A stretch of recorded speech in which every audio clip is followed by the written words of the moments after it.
গেছে মাছ ধরতে ক্ষীর নদীর কূলে। ছিপ নিয়ে গেল কোলা ভেঙে, মাছ নিয়ে গেল চিলে। আমরা দুটি ভাই শিবের গাজন গাই, ঠাকুমা গাছে গয়া কাশি ডুগডুগি বাজাই। ও মামা, দাদা কোথায়? দাদাকে তো দেখছি না, দাদা কোথায় গেল? এই হয়েছে তোকে নিয়ে এক জ্বালা। একটুখানি পড়তে না পড়তেই তোর দাদার কথা মনে পড়ে গেল। দাদা মনে হয় মাঠে খেলছে, না হয় দেখ গে, হয় ঠাকুমার বাড়ি গিয়ে বসে আছে। ঠাকুমার কাছে গেছে? উফ, এই ঠাকুমাটা না বড্ড কিপটে জানো মা, কখনো কিছু খেতে দেয় না।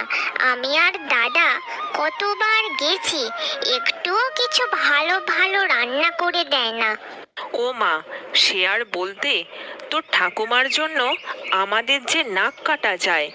এত ভালো ভালো রান্না করে দিই, তার তো মুখেই রোচে না। আশেপাশ থেকে শাক সবজি নিয়ে আসে। ও মামা, আজকে তুমি কি কি রান্না করছো? খুব সুন্দর রান্নার গন্ধ বেরিয়েছে।